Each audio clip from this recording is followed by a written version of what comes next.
Hey guys, Jesse from Fulla Strength and Conditioning here with tip number 29 of my 90 fitness tips in 90 days. This one here is a little bit of a topic that doesn't really get mentioned too much and maybe needs a little bit more importance placed upon it. So this one here, I want to talk about your late night snacks or your late night dinners and how they might be negatively affecting your results. So as I've discussed in the past, and what we understand in terms of reaching goals, in terms of weight loss, fat loss, or muscle building, we need to understand if we're having enough calories or if we're having too many calories. So it's a numbers game. Are we in a negative energy balance or a positive energy balance? And what can happen is you may be doing really well through the day and breakfast. In terms of eating the right foods and in the right portions. But when it comes to dinner, and maybe even after dinner, for example, snacks or desserts, there may be a few too many calories in your budget, so to speak, and that might just tip you over the edge in terms of losing body weight or even gaining weight.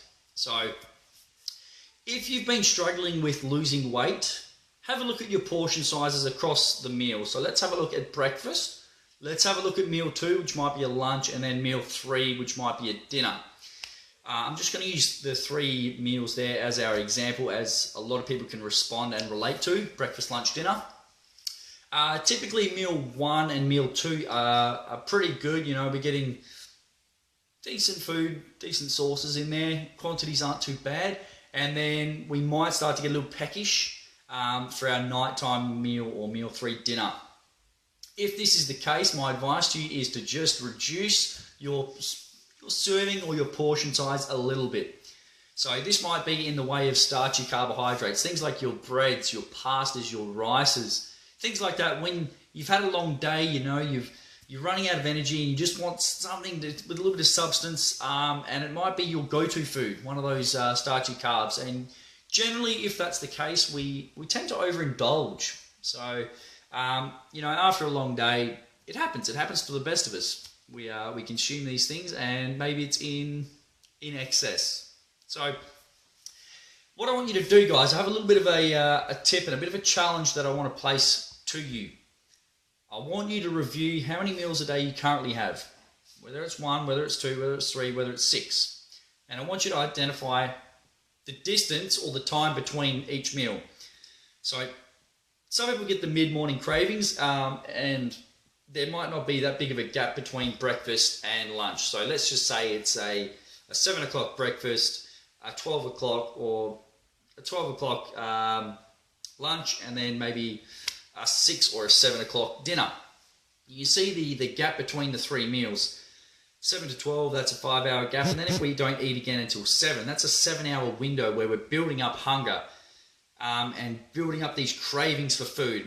And that's where, when you're having these dinners with the starchy carbs, the rices, maybe it's even the sugars or the sweets or the salts, might be a savory food that you really like. If you've even exercised between that window of lunch and dinner, the chances are you're going to eat more food than your body is needing at that point in time.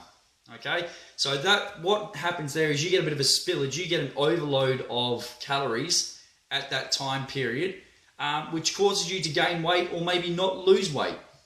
Okay, so have a look at your meal timings and spaces as well, guys. So if you feel you're getting that craving, maybe it's mid-afternoon, you're feeling a little bit flat, look at your portions, but also look at the meal timings. Okay, if you're having a 7, 12, and then 7 o'clock meals, maybe look at having 4 smaller meals. It might be 7 o'clock, then it might be 11 o'clock, then it might be 3 o'clock, and then it might be 7. And that is a strategy you can use to help curb your hunger and also ensure you're still getting all the nutrients that your body needs.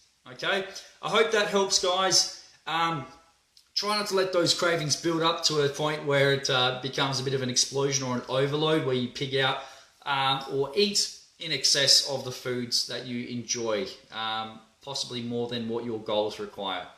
Okay, that's tip number 29, guys. I hope it helps you in some way, shape or form. Give me some feedback. I'd love to hear from you if you think this is a good idea, a bad idea, or if you feel like I've missed the mark. I want to hear from you. Give me some feedback. Okay? Until tomorrow, guys, Have a great night and don't overindulge. Eat until you are satisfied, not until full, if your goal is weight loss. All right. Thanks for watching, guys. We'll see you tomorrow. Bye-bye.